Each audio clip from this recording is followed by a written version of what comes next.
My family hosted a big Thanksgiving dinner, but they didn't invite me even though I paid for the turkey and dessert. So when my dad called panicked because the food never arrived, I said, "Oh, I didn't think you needed anything from me." The guest started whispering and he turned pale. I'm the oldest of 4 kids, but you'd never know it from how my family treats me. Growing up, I was the built-in babysitter, the responsible one who funded things while my siblings got to just show up. 2 weeks before Thanksgiving, Dad called with his usual request. "Hey, sweetie, think you could help with the turkey and desserts this year?" I knew the script. Every holiday, I either paid for half the meal or spent days cooking while my siblings arrived right as dinner was served. But I said yes anyway. I ordered a 20 Paltiero heritage turkey from my favorite butcher and 3 pies plus a cheesecake from the bakery Mom loves. $347. Everything scheduled for pickup under my name, my card, my number. Then my brother's girlfriend posted an Instagram story. Their dining room decorated with the caption, "Can't wait for our intimate family Thanksgiving. So blessed." She tagged my parents, my siblings, even my sister's boyfriend's parents. I wasn't tagged. I checked my phone. No group chat, no texts about arrival time, nothing. I messaged Mom. "What time should I come tomorrow?" 3 hours later, "Oh, honey, we decided to keep things really small this year. Just immediate family. You understand, right?" My hands shook. "Mom, I am immediate family." Long pause. "It's just that things get tense when everyone's together. Your brother wanted a drama-free holiday." Drama-free? I'm the quiet one who sits there while they interrupt me and treat me like an ATM. "Who's coming?" "Just us and your siblings and their partners." I saw Aunt Linda tagged too.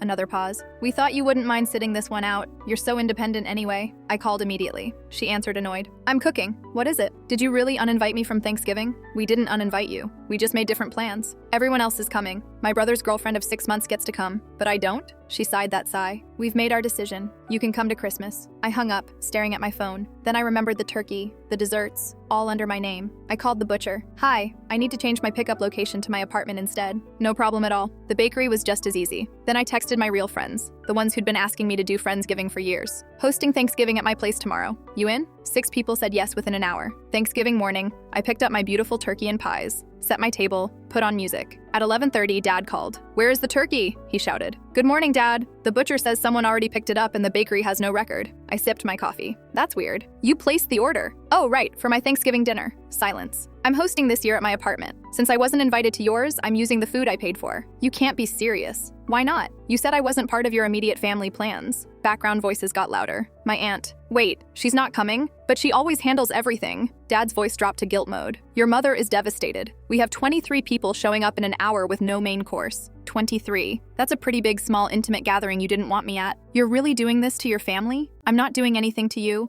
I'm just not doing things for you anymore." My doorbell rang. Mom's voice shrieked in the background. "What do you mean she's not coming? We don't have— Oh my God, I have to go. My guests are here." My doorbell rang. Friends poured in laughing. Ashley pulled me aside, uncomfortable. "Your mom friend requested me last month." I went cold. I accepted, but she's been messaging me a lot. She showed me her phone. Months of messages. Mom slowly building a relationship, sharing concerns about me, photos of me as a kid. She told me about your eating disorder in high school. I never had one. The time you got fired for stealing never happened. Ashley scrolled, each message a lie wrapped in motherly worry. She said you make up stories for attention. My voice came out wrong. "How many friends?" "All of them. We have a group chat. She's been in it for 2 months. My own friends had a secret group with my mother. 2 months of poison, rewriting every memory, every story." Then my phone lit up. A notification. I'd been added to the group chat. The first message popped up from Mom. "I think it's time we all talked openly about what's really going on with her." My friends' phones all buzzed at once and I watched them read it, their faces changing as they looked at me. Ashley stepped back first. Just a half step, but I saw it. Then Jessica moved toward the door. Kevin wouldn't make eye contact. One by one, they created distance between us, like I was contagious. "Maybe you should go," Ashley said, her voice quiet but firm. I couldn't believe what I was hearing. "Are you kidding me right now?" "We've been talking to your mom for months," Jessica said, crossing her arms. "She's been really worried about you. And honestly, some of the stuff she told us, it lines up with things we've noticed." My heart was pounding. "What things? What have you noticed?" Kevin finally looked at me. "You've been really distant lately, canceling plans last minute, and your mom showed us receipts from therapy bills you never mentioned to any of us." "I'm not in therapy. I've never been in therapy." "That's exactly what someone in denial would say," Jessica said, and the certainty in her voice made my stomach drop. Ashley was still standing closest to me, so I pulled out my phone with shaking hands, opened my banking app. "Look at my transactions. No therapy charges, nothing even close." She glanced at the screen, then looked away. "Your mom said you'd try to cover it up, that you've been hiding a lot lately." 2 months. My mother had spent 2 months building these relationships, planting seeds of doubt, creating an entire narrative about me. And now my friends, people I'd known for years, trusted her more than they trusted me. I looked around my apartment, at the table I'd set with my nicest dishes, at the turkey I'd spent hours brining and preparing, at the sides I'd made from scratch, at the effort I'd put into creating something warm and welcoming. "Get out," I said. "Don't be like this," Jessica started. "We're just trying to help. Get the fuck out of my house." They left. Ashley hesitated at the door, turning back with this pitying expression that made me want to scream. Your mom really does love you, you know? Maybe just talk to her. Work things out. The door clicked shut. I stood alone in my apartment, surrounded by enough food for 8 people, and pulled out my phone. Opened the group chat I'd just been added to. I scrolled up, past today's message, past yesterday, past last week. The messages went back months.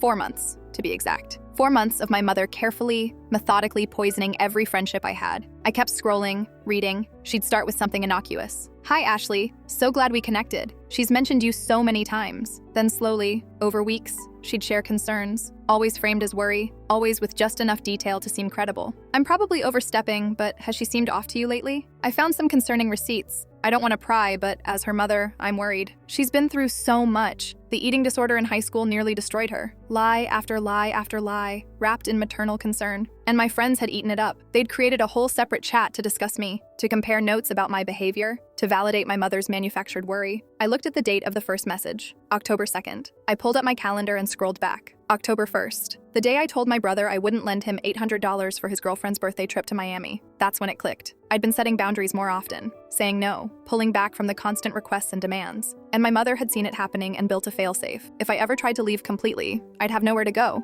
No friends who'd believe me. No support system she hadn't already infiltrated and corrupted. My phone rang. My brother. I answered and he immediately started shouting. What the hell is wrong with you? Mom's crying. Dad said you deliberately ruined Thanksgiving. You need to apologize right now. Did you give Mom Ashley's phone number? The shouting stopped. Silence on the other end. Did you? I pressed. Yeah, he said finally. So what? Mom was worried about you. You've been acting weird. Weird how exactly? I don't know, just different. Less available, I guess. Mom said you might be going through something and she wanted to check in with your friends to make sure you were okay. I closed my eyes. And you thought that was normal? To give our mother access to my friends without telling me? Family looks out for each other, he said, like it was obvious. If you weren't being so secretive and weird about everything, she wouldn't have to worry. I wasn't being secretive. I was existing as my own person, he scoffed. Whatever. Are you going to apologize or not? Because everyone's asking about you and Dad's trying to explain why there's no turkey and it's really fucking embarrassing for all of us. Who else? What? Who else's information did you give her? Just Ashley or were there other friends? Pause. I don't know. Maybe a couple others. Look, this isn't about that. This is about you having some kind of breakdown and ruining Thanksgiving because you're being selfish. I hung up, stared at my phone, then I opened my contacts and started going through every single friend, every acquaintance, wondering how many of them my mother had already gotten to. My phone rang again almost immediately. My sister this time. I picked up. What? You are unbelievable, she hissed. Do you know what you've done? Aunt Linda hasn't stopped asking questions about where you are. Grandma's upset. Mom won't stop crying. Everyone's uncomfortable. Good. Maybe they should be. Excuse me? I said good. Maybe she should cry. Maybe all of you should feel uncomfortable for once instead of me always being the one who has to smile and take it. My sister laughed. This sharp, mean sound. Oh my God, you really think you're the victim here? This is insane. You're actually insane. What's insane is being uninvited from Thanksgiving while still being expected to pay for the entire meal. Nobody expected you to still pay for it. That's the whole point. The words came out too fast, too honest. I went completely still. What did you just say? I could hear her breathing change on the other end. Nothing. I just meant, no. Say it again. What was the whole point? Silence. Long enough that I thought she'd hung up. Tell me, I said quietly. Fine. Her voice turned cold, defensive. We wanted to see if you'd actually send the food even after not being invited. Dad thought you would. That you'd debase yourself just to stay in our good graces. And honestly, you almost did. If you hadn't found out about the dinner, you would have sent everything anyway and probably apologized for not being able to make it yourself. My hands had gone numb. It was a test. It was a reality check. You act like you do all this stuff out of the kindness of your heart, but really you just want us to need you. You want to be necessary. So we decided to see what would happen if we made it really clear we didn't need you. But then you had to go and make a scene and ruin everything anyway because you can't handle not being the center of attention. I could barely breathe. I'm the oldest. I raised you when Mom was too tired. I helped you with your homework every single night for 3 years when you were failing math. I paid for your homecoming dress when you were 16 because Mom said there was no money. And you've never let me forget it, she shot back. That's the problem. You keep score of everything you've ever done for us, and you hold it over our heads like we owe you something. I hung up, just pressed end and sat there on my couch, staring at nothing. Then I pulled up my calendar, started scrolling back through the months, really looking at the patterns. 3 months ago, I said no to babysitting my sister's kids on a Saturday I'd specifically requested off work because I had plans. 2 days later, my mother called crying because she'd fallen in the garage and needed someone to take her to urgent care. My siblings were all conveniently busy. I canceled my plans and went. She was fine, barely even a bruise, but she milked it, made me stay for hours, had me reorganize her medicine cabinet and help her meal prep for the week. 5 months ago, I said no to co-signing my brother's car loan because his credit was terrible and I knew he wouldn't make the payments. 1 week later, Dad's water heater broke. Emergency repair. Had to be done immediately or the whole basement would flood. Everyone chipped in. I put in $600. The repair was $2,200. When I asked to be paid back my share a month later, Dad said they'd already redistributed it to the family vacation fund for the beach house rental. 7 months ago, I said no to hosting Christmas at my apartment because I just moved and I was exhausted and overwhelmed. 4 days later, Mom called devastated because my grandmother was sick and someone needed to coordinate her care, schedule doctor appointments, pick up prescriptions. I did all of it. Spent 2 weeks running around. Grandma had a cold, a regular cold that resolved on its own. Every single time I'd tried to set a boundary, there'd been a crisis. And every single crisis had conveniently evaporated the moment I complied. "You trained me," I said out loud to my empty apartment. "Like a fucking dog." My phone rang. Dad this time. I answered. "What?" "We need to talk about when you're returning the turkey and pies." I actually laughed. "I'm sorry, what?" "The food you took. It was purchased for the family dinner. When are you bringing it back? We can probably salvage Thanksgiving if we get it in the next hour." "I paid for it, Dad. With my money. From my bank account. With money you earned from the job I helped you get," he said. Like this was perfectly logical. "Family resources are shared. You know this. We've always operated this way." My mouth had gone completely dry. "The job you helped me get? You mean when you gave me a reference 6 years ago for my first position out of college? I put my reputation on the line for you. That job set up your entire career trajectory. So technically, a portion of what you earn comes from my initial assistance, which means large purchases like this should be cleared with the family first." I couldn't speak for a moment. "You think you own a percentage of my income?" "Not own, but there's an understanding in this family. I invested in you. We all invested in you. We raised you, educated you, supported you, and we all help each other. That's how families work. I'm 28 years old, and you're still our daughter. That doesn't change. Now about the turkey." I hung up. Then I blocked his number, blocked Mom's number, blocked my brother, blocked my sister, blocked my youngest brother even though he hadn't called, blocked everyone. For about 30 seconds, I felt powerful and in control. Then someone knocked on my door. I looked through the peephole. Mom, standing in the hallway. "I know you're in there," she called out. "Your car's in the parking lot. Just let me in so we can talk like adults." "How did you get past the front desk?" "I told the security guard I was your mother and you were having a mental health crisis. He let me right up. Now open this door." I opened it, and she immediately pushed past me into my apartment, already crying. The tears were instant, like she'd turned on a faucet. "How could you do this to us? How could you humiliate your father and me like this in front of everyone? Your father is absolutely mortified. Your siblings are fielding questions from relatives. Aunt Linda won't stop asking if we're in some kind of fight." "We are in a fight, Mom." "No, we're not. You're being dramatic and childish. This is exactly the kind of behavior your friends have been telling me about. The friends you lied to? The ones you told I had an eating disorder and got fired from a job for stealing?" She stopped crying, just like that. The tears shut off instantly like I'd flipped a switch. "I had to make them understand you needed me." My voice came out flat and dead. "Why?" "Because you were pulling away from us. You stopped calling as much, stopped asking for advice. You were building this whole separate life without your family, and I needed to know what was happening. So I reached out to your friends to stay close to you. You lied about me to manipulate them into spying on me and reporting back about my life." She sat down on my couch like she owned the place. "I didn't lie. I exaggerated certain things. There's a difference. And it worked, didn't it? They told me important things, like how you've been talking about moving to Portland. Ice water in my veins. I hadn't told anyone that. I'd barely admitted it to myself. It was just an idea, a fantasy I'd looked into once or twice late at night. Ashley mentioned it in one of our conversations," Mom continued, watching my face. "You told her you were thinking about job opportunities out there. Were you even going to tell us you were planning to move across the country? Or were you just going to disappear? It was just an idea. I was just looking. An idea to abandon your family, to run away from your responsibilities here." "What responsibilities? I'm an adult. I don't have children. I'm not married. What responsibilities?" She looked at me like I was being deliberately obtuse. "You're the oldest. Someone in this family has to stay close,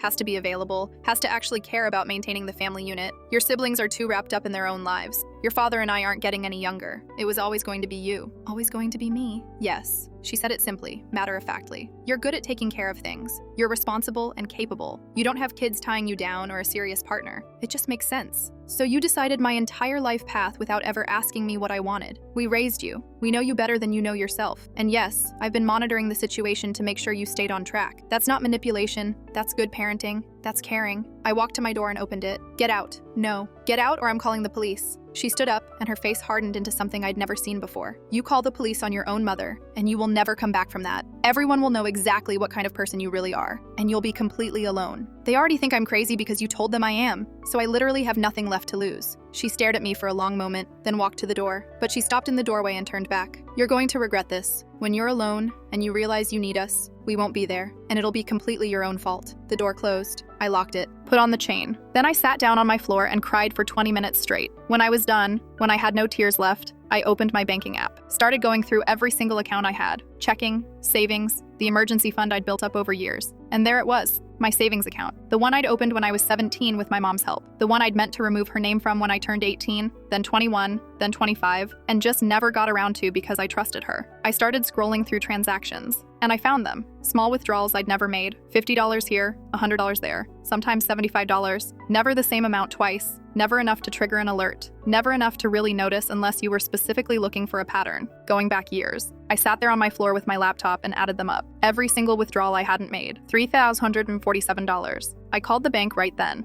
explained the situation, removed her as a joint account holder. The representative was sympathetic, told me I could file a police report for the unauthorized withdrawals. I said I'd think about it. Then I called my father. He answered on the first ring. Have you come to your senses yet? You've been stealing from my savings account. Silence. Hello? I said. Excuse me? Mom's been withdrawing money for years. Small amounts. It adds up to $3,247. I want it back. He sighed, this long, suffering sound. That's not stealing. That's reimbursement for family expenses. Reimbursement for what? For your childhood, for starters. Do you have any idea how much it costs to raise a child? Food, clothes, school supplies, sports, activities, summer camps. We spent hundreds of thousands of dollars on you over 18 years. Taking back a few thousand when we needed it for legitimate family expenses isn't theft, it's fair. I couldn't believe what I was hearing. You took money without asking me. We shouldn't have to ask. We're your parents. We provided for you your entire childhood. Besides, we only took it when we really needed it for something important. It's not like we were being frivolous or buying luxury items. Did you do this to my siblings' accounts too? Long pause. They don't have savings accounts. So just me. You're the one with money. You have a good job, no kids, low expenses. It made sense to utilize available family resources. I hung up, sat there staring at my wall. My phone buzzed. A notification. I'd been added to a group chat. I opened it, confused. It was my siblings. Just the four of us. No parents. But I realized immediately they'd added me by accident. My brother's message. Guys, we have a serious problem. Mom and Dad are asking me for money now. My sister. Same. Dad called me this morning asking if I could help out with their property tax bill. My brother. How much have you guys given them over the years, like total? My youngest brother. I don't really keep track. Maybe a few hundred? My sister. I don't know. A few hundred here and there for emergencies. My brother. I just went through my Venmo history and my bank statements. It's like $4,000 total over the past 3 years, but they never paid any of it back. I thought those were loans. A long pause in the chat, then my sister. Wait, guys, I'm at Mom and Dad's house right now picking up something. Dad left his computer open in his office. My brother. So? My sister. There's a spreadsheet open. It has all our names on it. My brother. What kind of spreadsheet? My sister. It's tracking all of us, like what we've given them versus what we apparently owe them, for childhood expenses. Dots appeared as she typed more. Then a screenshot popped into the chat, an Excel file. 4 tabs across the top, one for each of us. I clicked on my tab. There was a running total going back 15 years. Every holiday meal I'd paid for, every loan I'd given, every time I'd helped out with an expense. Line by line, dated and categorized. The total was $47,329. Below that, a line that read, total childhood investment, $52,000. Below that, outstanding balance owed, $4,771. But then another section, excess contributions beyond debt, $30,000. I clicked over to my siblings' tabs. They were all deep in the red, thousands owed. My brother owed $31,000. My sister owed $28,000. My youngest brother owed $35,000. But I was $30,000 into positive territory. And there was a note next to my name in the margin, maintain dependence. Primary resource. Do not allow external support systems. I went back to the chat. My sister was sending more screenshots now. More notes in a separate document. Next to my brother's name. Limited financial capacity. Minimize expectations. Useful for small amounts only. Next to my sister's name. Emotional manipulation most effective. Use grandchildren as leverage when available. Next to my youngest brother's name. Unreliable and defensive. Keep at distance. Low priority. And next to mine. Highest earning potential. Prevent external relationships. Monitor friend group closely. Establish dependence early. Maintain through guilt and manufactured crisis. The chat exploded. My brother, what the actual fuck is this? My sister, they've been planning this. Like actually planning it. For years. My youngest brother, who almost never participated in family chats. This is genuinely insane. My sister sent another screenshot, a document titled, Long-Term Planning and Contingencies. I opened it, started reading. If subject attempts to relocate, create immediate family emergency requiring local presence. Medical crisis preferred. If subject reduces contact frequency, infiltrate friend group to maintain surveillance and control narrative. If subject establishes serious romantic relationship, express concerns about stability to partner. Provide evidence of past issues. If subject sets financial boundaries, emphasize family obligation and childhood debt. Utilize guilt regarding parental sacrifice. There was a whole timeline, years mapped out, milestones for gradually increasing requests, target amounts for annual contributions, Projected totals through 2030. My hands were shaking so hard I could barely hold my phone. My brother sent a message in the chat. I'm so sorry. I gave Mom Ashley's number because she said she was worried about you. I didn't know she was doing any of this. I swear I didn't know. My sister. None of us knew. Oh my God. We enabled this. We helped them do this to you. My youngest brother. What do we do? I stared at the messages. These were the same siblings who'd called me selfish and dramatic just hours ago, who'd defended our parents, who'd accused me of ruining Thanksgiving, who'd benefited for years from me being the family ATM while contributing virtually nothing themselves. And now they were scared, because the monster they'd helped create had finally turned its attention toward them. I didn't respond to the group chat. Instead, I texted my sister directly. Send me everything on that computer, every file related to this. 3 dots appeared. Then, okay. Over the next 10 minutes, she sent me 37 files. Spreadsheets going back to when I was 19 years old, Word documents outlining strategies and approaches, a folder labeled social media monitoring with screenshots from my Facebook, Instagram, and Twitter going back years, organized chronologically with notes about my emotional state and potential vulnerabilities. My mother had been running a full psychological operation on me for nearly a decade. I downloaded everything to a flash drive, put it in my pocket, then I got in my car. I drove to my parents' house. It was 6 p.m. on Sunday, family dinner. I'd completely forgotten it was happening. Through the front window, I could see them all gathered around the dining room table. My siblings, their partners,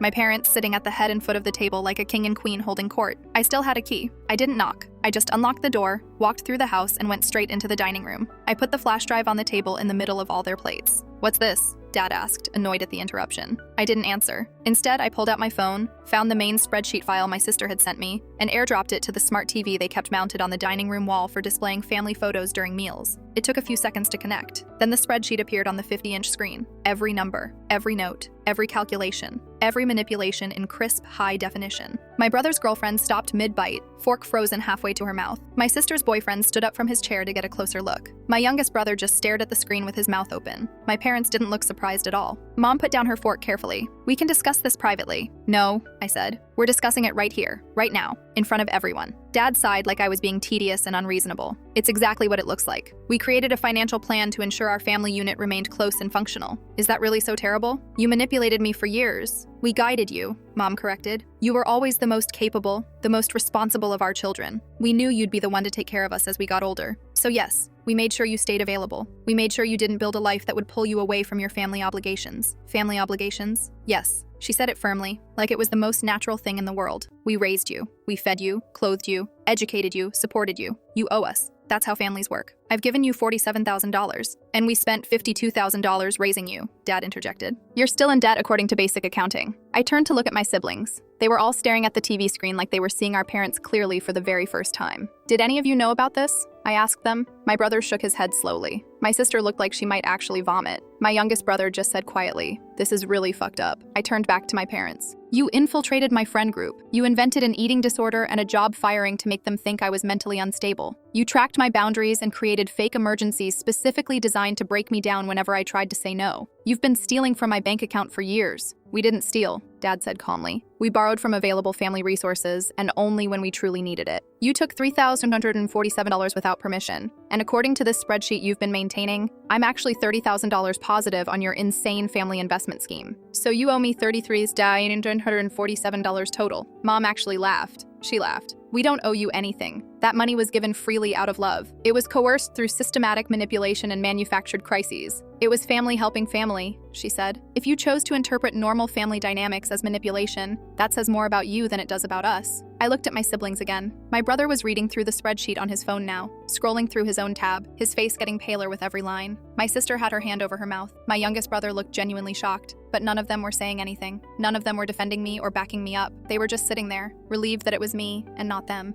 "I want my money," I said clearly. $33,247. You can Venmo it, write a check, whatever. I don't care, but I want it. Dad actually rolled his eyes. "We're not giving you $33,000. That's completely absurd." "Then I'm filing in small claims court, and I'm bringing all of this." I held up my phone. "Every spreadsheet, every note, every documented instance of manipulation. And I'm going to make absolutely sure that everyone in this family and everyone you know understands exactly what you've been doing." Mom stood up fast, her face flushing red. "You wouldn't dare try me. We're your parents," she said, voice rising. "We gave you everything. We loved you, we raised you, we supported you through everything, and this is how you repay us? By threatening us? By humiliating us in front of your siblings and their partners? You humiliated yourselves. I'm just making sure everyone gets to see it clearly. Dad stood up too. Get out of our house. Gladly. I looked one more time at my siblings, at the table full of people who'd benefited for years from me being the designated family sacrifice. My brother looked guilty but said nothing. My sister looked scared but stayed silent. My youngest brother just stared at his plate. None of them said a word. I walked to the front door. Behind me, I could hear Mom screaming, "You're selfish. You're cruel. We gave you everything. Everything. And you're throwing it all away over money? Over your own family? What kind of person does that?"